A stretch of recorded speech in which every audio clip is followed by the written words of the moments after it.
자, 지난번에 모세의 기도, 우리가 첫 번째 말씀을 살폈습니다. 아시다시피 모세는 참 파란만장한 인생을 살았어요.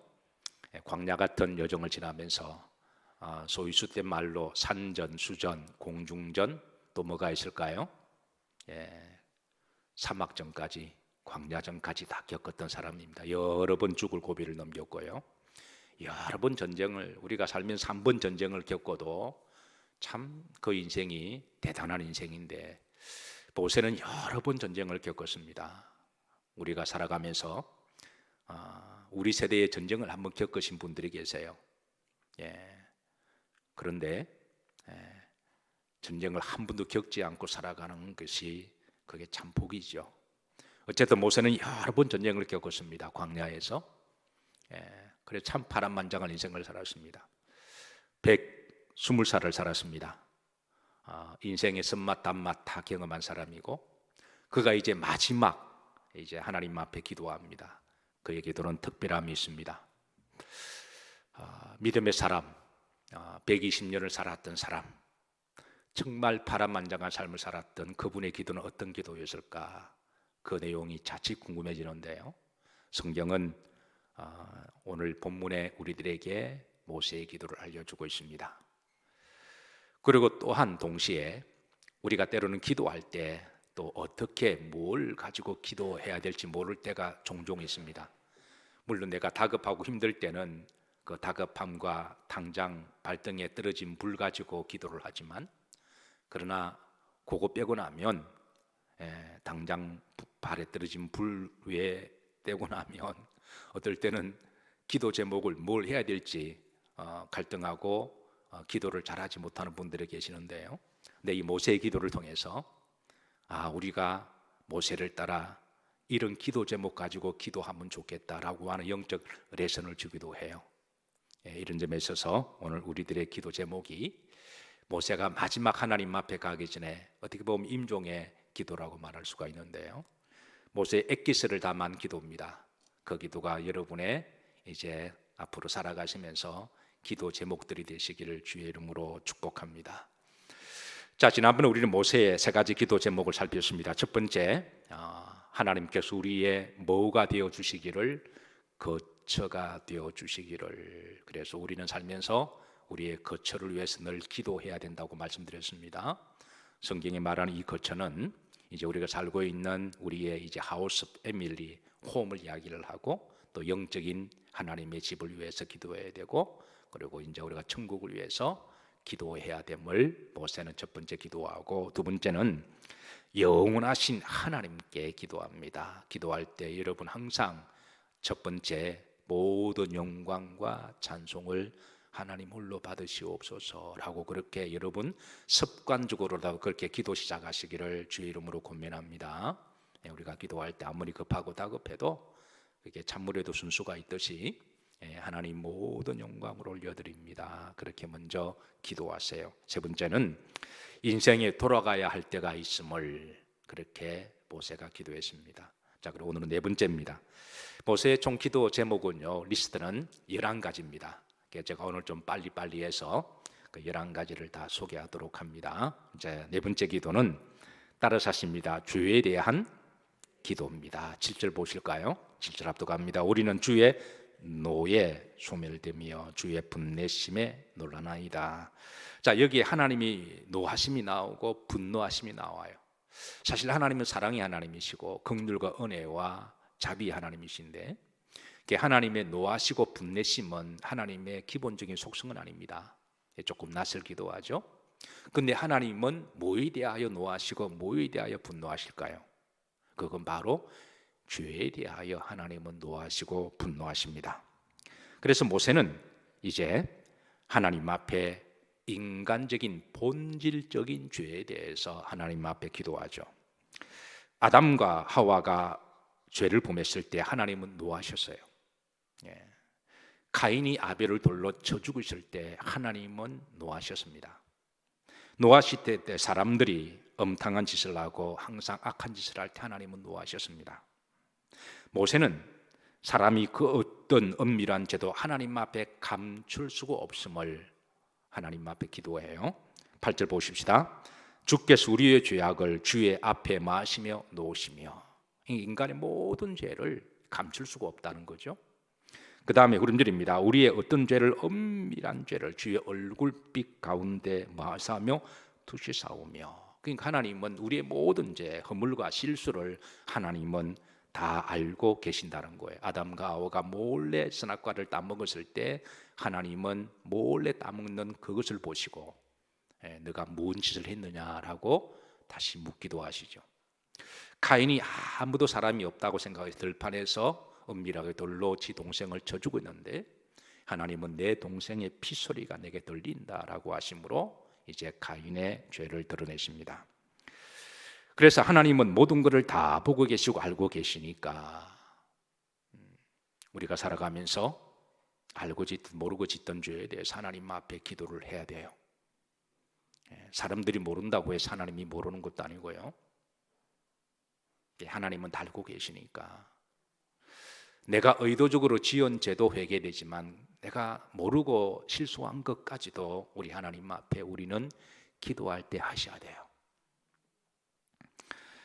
자, 9절입니다. 이어서 보시면 우리의 모든 날이 주의 무엇 중에 지나가며 분노 중에 지나간다. 그러니까 우리의 모든 날이, 그러니까 우리 인생의 모든 날은 다 죄의 날들이라고 하는 것이죠. 실로 인간의 역사는 죄의 역사입니다. 우리는 태어날 때부터 죄를 품고 원죄를 가지고 태어나고요. 그리고 죄를 짓고 살아가고, 그리고 죄를 품고 살다가 죄를 가지고 죽습니다. 그리고 그 죄에 대한 삭은 사망이고 지옥입니다. 그래서 성경은 이 죄의 문제를 해결하기 위해서 우리에게 구약에는 제사법을 주셨고요. 그리고 신약에는 예수 그리스도의 보혈을 주셨습니다. 그래서 우리는 기도할 때마다 우리는 죄의 문제를 반드시 기도하셔야 돼요. 그리고 일상에 짓는 죄들, 우리가 이미 예수님의 보혈로 원죄는 사함을 받았지만 우리가 생활하면서 짓는 여러 가지 죄들이 있잖아요. 크고 작은 은밀한 것들을 기도하실 때 여러분 묵상하시고 기억나게 하시고, 또 내가 기억하지 못하는 부분까지라도 하나님 나의 죄 허물을 용서해 주세요라고 기도를 하셔야 됩니다. 자, 다섯 번째, 유한한 인간의 시간을 놓고 기도합니다. 자, 10절입니다. 합독합니다. 우리의 연수가 70이요 강건하면 80이라도 그 연수의 자랑을 수고하실 뿐이요 신속히 가니 우리가 날아가나이다. 자, 사람의 연수가 모세가 볼 때 대략 한 70년, 80년 정도 언저리 살더라는 거예요. 그리고 그 연수의 자랑은 그랬습니다. 자, 대략 한 그 정도 다 살아가시는데, 그래서 그 연수의 자랑은, 사람은 살면서 나름대로 다 자기 잘난 맛에 살고 자랑을 하죠. 어떤 사람은 가문을 자랑하고, 어떤 사람은 지식을 자랑합니다. 어떤 사람은 외모를 자랑하고, 어떤 사람은 건강을, 돈을, 자식을 자랑합니다. 그런데 이런 자랑은 지나고 나면 보십시다. 그 연수의 자랑은 다 무엇과 무엇뿐이요? 수고와 슬픔뿐이다. 후렴절에 보시면 그 연수가 신속히 가니 날아간다라고 고백합니다. 아무리 오래 살아도 뒤를 돌아보면 인생은 참으로 빨리 지나간다는 것이죠. 그리고 한때 그렇게 자랑했던 것들도 지나고 나면 그게 쓸데없는 것임을 알게 된다는 것이죠. 그래서 이 짧은 유한의 인생을 살아가면서 모세는 이제 어떻게 살아가야 할지를 기도하고 있는데요. 결국은 우리가 기도할 것은 인생을 자랑하지 말라, 그렇게 알려주고 있습니다. 왜냐하면 결국 그 자랑은 시간 지나면 다 수고와 슬픔뿐이니까. 또 내가 자랑해도 누가 알아줄 사람 아무도 없습니다. 심지어 그 가족들도 자녀들도 알아주지 않습니다. 여러분, 여러분의 할아버지 할머니 이름 아십니까? 놀라운 거는요, 그 자식들에게 부모님 이름 좀 적어보라 그러니까 의외로 부모의 이름조차도 모르는 자식들도 있다는 거예요. 그냥 엄마 아빠로만 불렀지. 아는 아이들에게도 그 이름을 한자로 써보라 그러면 거의 대부분 쓰지 못하고요. 할아버지, 할머니 이름 모르는 사람이 대부분입니다. 심지어 가족들도 그 부모가 뭐 했는지도 그렇게 알아주지 않고 모르는데, 근데 세월 지나고 나면 그런 자랑은, 이 세상적인 자랑은 다 별로 헛것이라고 하는 것이죠. 그래서 사도 바울은 자랑할 사람들은 두 가지를 자랑해라 그럽니다. 첫 번째는 따라서 주 안에서 자랑해라. 이 말씀은 주의 이름으로 한 것들. 왜냐하면 우리가 육적인 자랑은요, 세월 지나면 자식도 알아주지 아니하고요, 기억해 주는 사람 아무도 없습니다. 그런데 주 안에서 한 일들은 주님은 영원토록 알아주십니다. 두 번째는 오직 십자가만을 자랑하라고 말씀하십니다. 그래서 고린도서 10장 17절에 보시면 자랑하는 자는 어디 안에 자랑할지니라? 주 안에서. 갈라디아 6장 14절에 보면 내가 십자가 외에는 결코 자랑할 것이 없나니. 왜냐하면 그 십자가가 나를 구원해 주시기 때문에 그렇습니다. 지난주 주일날 말씀이 제자도에 대한 말씀 나누었어요. 제자가 되길 원한다면 기본적으로 두 가지 자세를 가지라고 말씀하시는데 기억나세요? 첫 번째, 자기를 뭐하고? 부인하고. 여기에 자기는 육신의 자아를 이야기합니다. 육신의 소욕은 부인하고, 그 다음에 뭐를 지고? 자기 십자가를 지고 주를 쫓을 것이라 그랬습니다. 여러분, 저는 여러분들이 주 안에서 십자가를 통해서 자랑할 것이 많이 있으시기를 주의 이름으로 축복합니다. 남은 육적인 자랑은 지나고 나면 누구 알아주는 사람도 없고, 그거 한 두 번 이야기하면 사람들이 듣기도 별로 안 좋아해요. 왕년에 그 말 하지 말입니다. 부모가 자식들 앞에 놓고도, 부모와 자식 관계도 자식들이 부모 이야기하면 듣기 싫어합니다.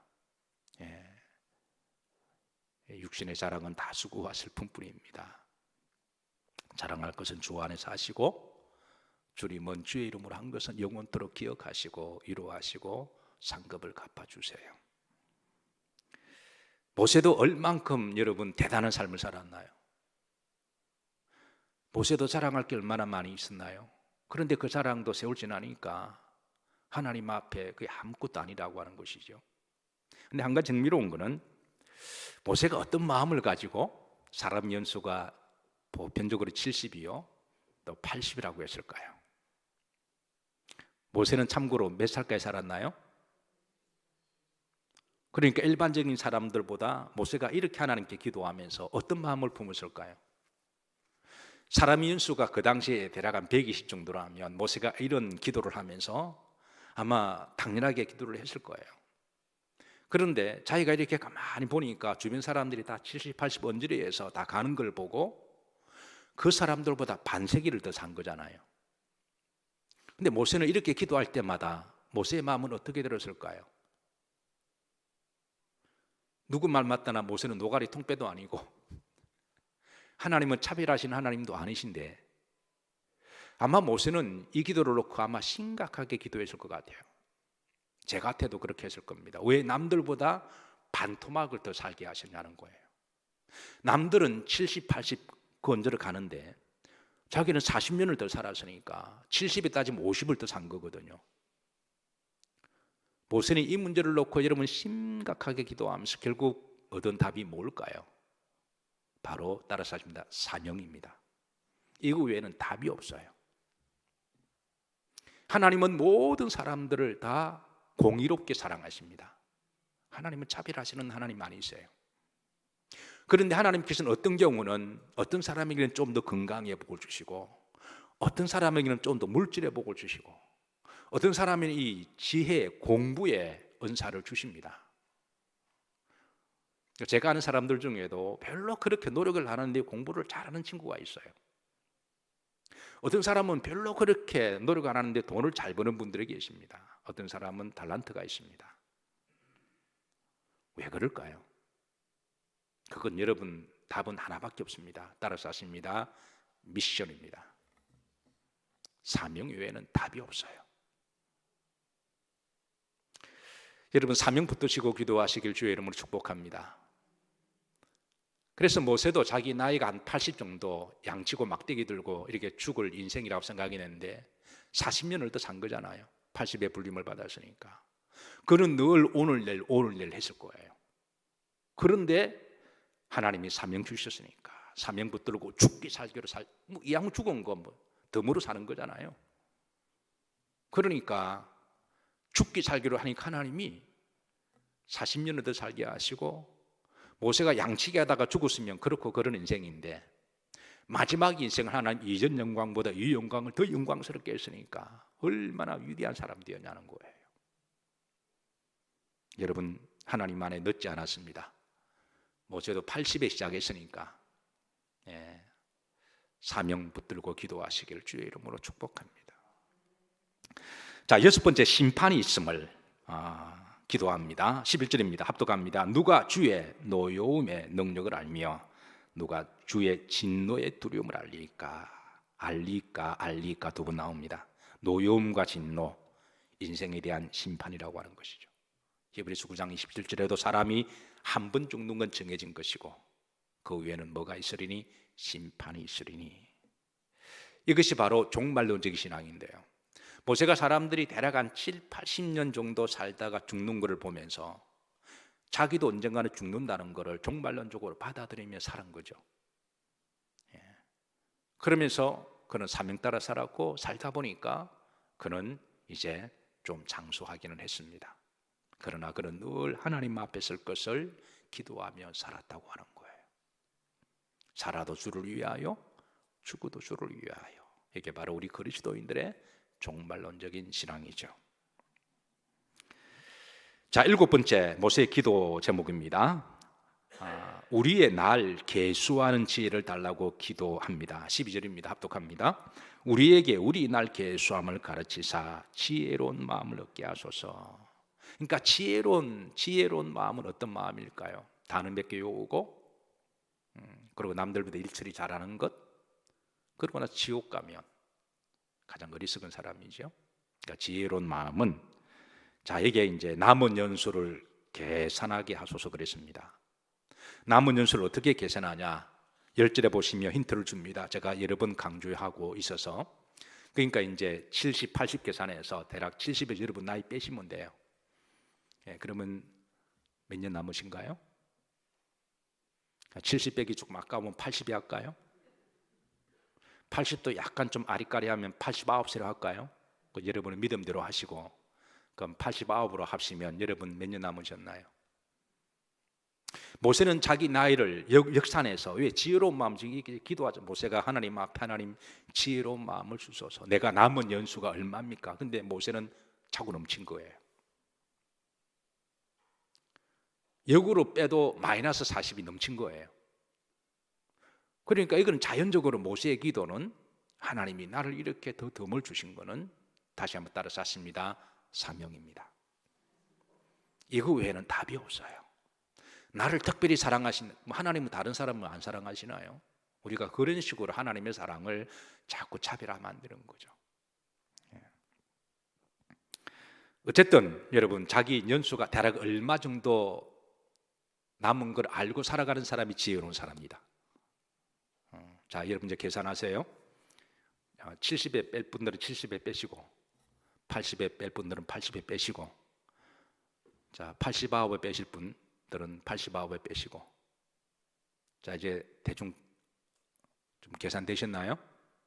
예, 그렇게 계산되셨다면, 이거보다 더 지혜로운 사람은요, 이제 남은 연수를 내가 어떻게 살아가야 할 것인가를 기도하는 게 더 지혜로운 사람입니다. 아마 모세가 이 기도를 하지 않았을까요? 이 기도 했죠. 왜? 날마다 이 기도 했으니까. 내가 벌써 죽을 몸인데 하나님 나를 살려주셨습니다. 이제 죽어도 여한이 없습니다. 목숨 걸고 사명 감당한 거죠. 어떻게 살아가야 할지, 살아온 연수를 계산하며 지금까지 받은 복 하나님께 감사하시고, 살아갈 여정을 기도하시면서 어떻게 살아가야 할지 여러분 기도하시기를 주의 이름으로 축복합니다. 그럼 우리 인생이 좀 더 선명해지죠. 라인이 좀 더 클리어해집니다. 뭐 복잡하지 않아요. 여덟 번째, 여호와의 긍휼을 위해서 기도합니다. 13절입니다. 합독합니다. 여호와여 돌아오소서. 언제까지니까 주의 종들을 불쌍히 여기소서. 참으로 인생은 하나님의 긍휼 없이는 살아갈 수가 없어요. 아무리 우리가 믿음으로 살아도 하나님의 긍휼이 필요합니다. 아무리 의롭게 살아도 하나님의 긍휼이 필요합니다. 특별히 육체적으로 점점 시들어가고 약해져 갈 때, 여기저기 아프고 병들 때, 어떤 문제가 내 힘으로 되지 않을 때에 우리는 하나님의 긍휼이 더 필요한 거죠. 여러분 기도하실 때마다 하나님의 긍휼을 기도하시기를 주의 이름으로 축복합니다. 우리는 하나님의 긍휼 없이는 살아갈 수가 없어요. 꺾이는 것은 한순간이고 무너지는 것은 한순간입니다. 하나님이 우리를 긍휼히 여겨주시고 지켜주셔야 돼요. 주여 나를 긍휼히 여겨주옵소서.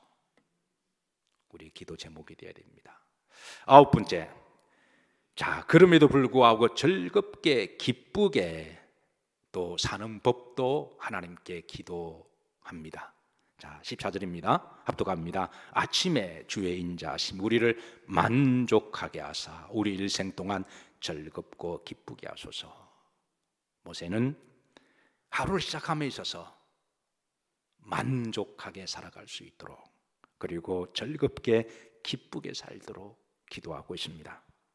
비록 우리 인생이 유한하고 그리고 연약해 가는 인생이지만 그러나 그 연약하고 유약한 인생 중에도 만족하고 즐겁게 기쁘게 사는 기도해야 되고 또 그렇게 사는 법도 우리가 발견해야 된다고 하는 것이죠. 그 다음 15절입니다. 이어서 모세는 기도합니다. 합독합니다. 우리를 괴롭게 하신 날수대로와 우리가 화를 당한 연수대로 우리를, 물론 우리가 사람 괴롭게 한 날도 있습니다. 화를 당한 것도 있어요. 그럴지라도 기쁘게 살아가도록 기도하라는 거예요. 괴로움에 함몰되어서 늘 울고 짜고 불평하고 살아갈 수 없잖아요. 화를 당한 것 때문에 분노 때문에 분노를 가슴에 담고 원수를 가슴에 맺고 풀지 못하고 살아가면 그 인생은 저주받은 인생이잖아요. 주기도문 할 때마다 우리가 우리의 죄를 다른 사람에게 용서해 준 것처럼 우리 죄를 용서해 달라고. 심판 갚는 것은 하나님께 있으니까 그건 하나님께 맡기도록 하고, 분명히 유약한 인생이고 그리고 또 수고와 슬픔과 화도 당하지만 그러나 또 그거를 빨리 극복하고 기쁘고 만족하고 감사하게 살도록 기도해야 되고 또 그렇게 살아가는 법을 배워야 됩니다. 그렇지 않으면 지 명대로 못 삽니다. 그렇지 않으면 화병이 나서 우리가 건강하게 살아갈 수가 없어요. 그래서 사도 바울은 우리들에게 범사에 뭐 해라? 감사하고, 골로새서에서는 항상 감사하고, 빌립보서에서는 항상 기뻐해라. 여러분 기도하실 때마다 감사와 기쁨과 만족으로 잘 마무리하시기를 주의 이름으로 축복합니다. 기도를 끝내고 독을 분노를 품고 기도의 자리에 일어날 수는 없잖아요. 올 때는 비록 분노와 화와 독을 가지고 왔지만 그러나 기도가 끝나고 난 다음에 그거를 다 내려놓고 가야 그게 하나님이 기뻐하시는 기도라는 거죠. 자, 열 번째, 주의 영광을 위해서 사는 인생이 되도록 기도합니다. 16절입니다. 합독합니다. 주께 생하신 일을 주의 종들에게 나타내시며 주의 영광을 그들의 자손에게 나타내소서. 여기에 나타내소서라는 말이 두 번 나옵니다. 뭘 나타내느냐? 하나님의 영광이 나타내도록.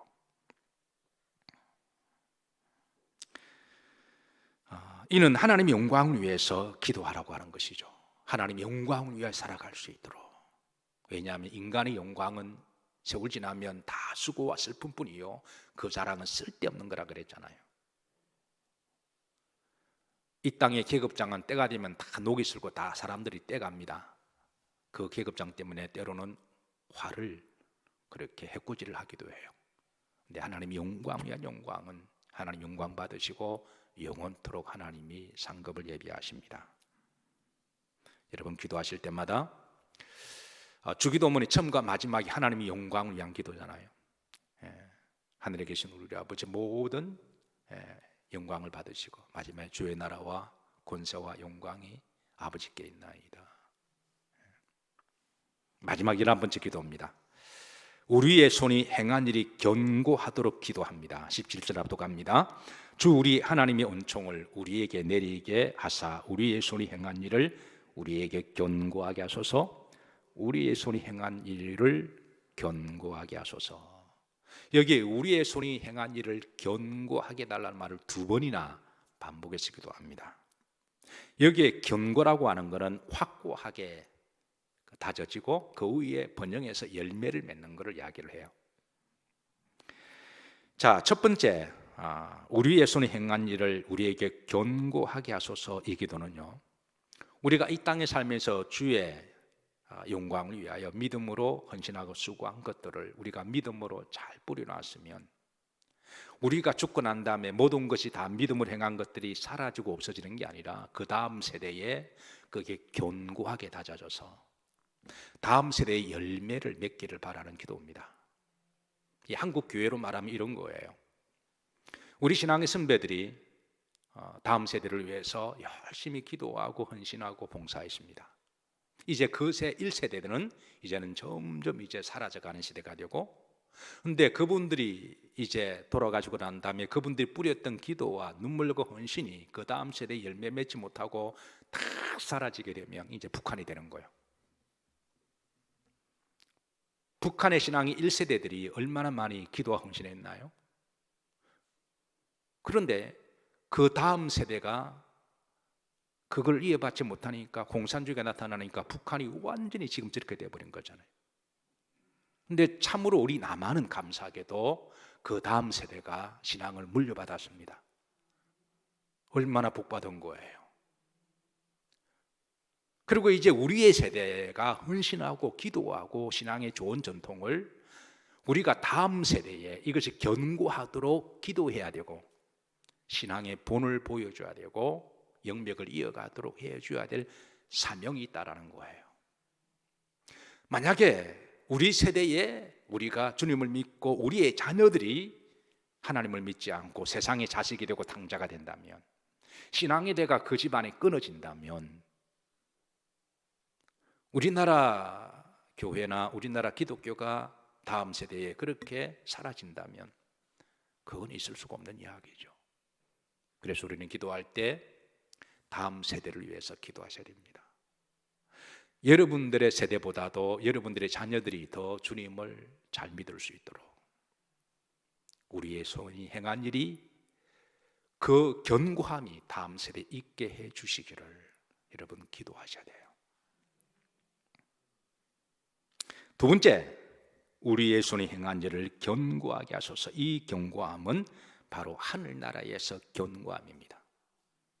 우리가 헌신하고 수고한 것들이 이 땅에서도 견고해서 열매가 맺는 것도 참으로 축복이지만, 우리가 주의 이름으로 어린 소유자에게 물 한 컵을 대접한다고 할지라도 하나님 기억하시고 하늘의 상으로 주신다 그랬잖아요. 그래서 주의 이름으로 기도하고 주의 이름으로 헌신하고 주의 이름으로 봉사하고 주의 이름으로 전도하고 주의 이름으로 섬기고 주의 이름으로 구제하고 주의 이름으로 하나님 앞에 예물 드리고, 이 모든 것들이 하늘나라에서 견고하게 해 주시기를 하늘의 소망을 바라보면서 그렇게 믿음 생활을 하기를 모세가 기도합니다. 자, 이제 한 시대를 믿음의 거장을 살았던 모세가 그의 마지막 기도를 어떻게 했는지 성경 우리들에게 알려주시는 레슨이 있습니다. 그래서 여러분, 우리도 이제 모세처럼 그렇게 여러분 기도로 살아가시고, 또 오늘 모세의 기도 리스트들이 또 우리들의 기도의 제목들이 되기를 주의 이름으로 기도하고 축복합니다.